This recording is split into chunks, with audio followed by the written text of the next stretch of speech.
High everyone, welcome to Rainbow Aquarium. Ah আগের দিনে আমরা আলোচনা করেছিলাম পাখিকে গরমে কিভাবে ভালো রাখবো। তো আজকে আলোচনা করব গরমে কিভাবে মাছকে ভালো রাখা যায়। ফার্স্ট হচ্ছে ওভার ক্রাউড। অ্যাকোয়ারিয়ামের মধ্যে কোনোভাবে মাছ বেশি সংখ্যায় রাখা যাবে না। যদি থাকে সেটাকে অন্য কোনো জায়গায় সরিয়ে দিন, কোনো গামলা বা কোনো অন্য অ্যাকোয়ারিয়ামে সরিয়ে দিতে পারেন। সেকেন্ড হচ্ছে ওয়াটার টেম্পারেচার। ওয়াটার টেম্পারেচারের ক্ষেত্রে মাছের আইডিয়াল টেম্পারেচার হচ্ছে 28 ডিগ্রি।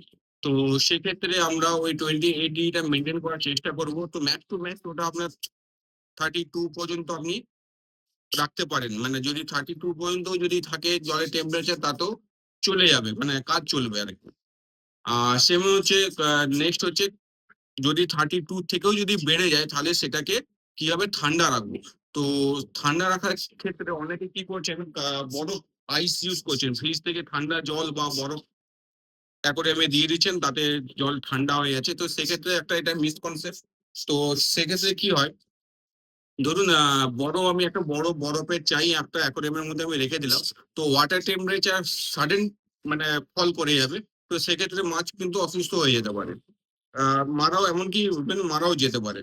তো সেটা করবো না এখন। ওয়াটার যদি ঠান্ডা রাখতে হয়, জলকে যদি ঠান্ডা রাখতে হয়, তো সেক্ষেত্রে ইউপিএস এর যে ফ্যান থাকে, ইউপিএস এর ফ্যানকে আপনার ট্যাঙ্কের উপর লাগাতে পারেন। তো তাতে কি হবে, কনস্ট্যান্ট একটা এয়ার ফ্লো হবে, জল তাতে ঠান্ডা থাকবে। তাছাড়া আরেকটা জিনিস করা যেতে পারে, সেটা হচ্ছে উপরে যে ঢাকনা বা কভার যেটা থাকে, সেই কভারটাকে তুলে অন্য জায়গায় মানে খোলা রাখতে পারেন। ঠিক আছে। তারপরে হচ্ছে সেখানে হচ্ছে অক্সিজেন লেভেলটাকে ইনক্রিজ করা। অক্সিজেন লেভেলটাকে ইনক্রিজ করতে গেলে কি করতে হবে, তো যে আপনারা অক্সিজেন যে মানে মেশিন যেটা পাম্প যেটা ইউজ করেন, এয়ারেশন পাম্পকে একটু বাড়িয়ে দিন। বাড়িয়ে দিলে আপনার যে মানে বাবলস এর যে ফ্লোটা হবে সেটা বেড়ে যাবে। তো বেড়ে গেলে সেটা জলের মধ্যে ভালো অক্সিজেন ক্রিয়েট করবে এবং মাছ ভালো থাকবে। আচ্ছা, 5 নম্বর পয়েন্ট, 5 নম্বর পয়েন্ট হচ্ছে গিয়ে ফিড। আচ্ছা, ফিডকে কি করতে হবে, কম খেতে দিতে হবে। অনেকে কি করেন, বেশি সংখ্যায় খাবার প্রতিদিন মাছে খাবার দেন, অথবা এমনই কম খাবার দেন যে মাছ না খেতে পেয়ে মরে যায়। তো দুটোই কোনোটাই করা যাবে না। তো সব থেকে বেস্ট অপশন হচ্ছে এখন আমাকে মাছকে 2 থেকে 3 দিন ছাড়া ছাড়া মাছকে খাবার দিন। তো যে সংখ্যায় আপনি এখন খাবার দিচ্ছেন সেই খাবারটিকে 2 থেকে 3 দিন পর্যাপ্ত পরিমাণে খাবার দিন, যাতে মাছের পেটও ভর্তি থাকে এবং মাছ মানে খিদাতেও থাকে। খিদায় থাকলে তাড়াতাড়ি খেয়ে নেবে, জল তাড়াতাড়ি মানে ক্লিয়ার হয়ে যাবে, নোংরা হবে না। তো সেই জিনিস একটু মাথায় রাখতে হবে। 2 থেকে 3 দিন ছাড়া ছাড়া খাবার দিতে পারেন। তো খাবার যেদিন খাবার দিলেন সেদিন তার পরের দিন হচ্ছে জলটাকে ক্লিন করতে হবে। এটা হচ্ছে আপনার 6 নম্বর টিপ।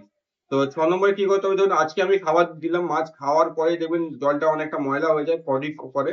তো সেক্ষেত্রে তার পরের দিনই জলটাকে আপনাকে ক্লিন করতে হবে। সাইফন করে 50% জল ফেলে দিন। একদম পুরো 50, যারা খাঁজে মানে সাইফন করে দেবেন, পাথরের খাঁজে খাঁজে কিছু ময়লা খাবার পটি জমে থাকে, সেই পটিগুলোকে তুলে ফেলে দিন, 50% জল ফেলে দিন এবং 50% জল নতুন জল অ্যাড করুন।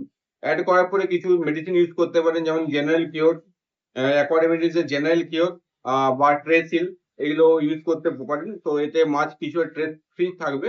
তো এইভাবে কয়েকটা টিপস যদি মেনে চলেন, তাহলে মাছকেও এই গরমের সময়, অতিরিক্ত গরমে মাছকেও খুব ভালোভাবে রাখা যেতে পারে, কোনো অসুবিধা হবে না। আর সবথেকে বড় জিনিস একটা হচ্ছে কিন্তু, যেটা বলা সেটা হচ্ছে আইস ইউজ করবেন না কখনোই। বারবার করে বলছি, আইস ইউজ করবেন না। মাছকে কম খাবার দিন, জল রেগুলারলি চেঞ্জ করুন, এতে মাছ ভালো থাকবে এবং কম সংখ্যায় মাছ রাখুন। ঠিক আছে। তো আজকে এই পর্যন্তই। যদি ভিডিওটা ভালো লেগে থাকে তাহলে লাইক করবেন, সাবস্ক্রাইব করবেন। আর আমার ইনস্টাগ্রাম কেও ফলো করতে পারেন এরকম লেটেস্ট আপডেট পাওয়ার জন্য। তো ওকে, বাই, থ্যাংক ইউ।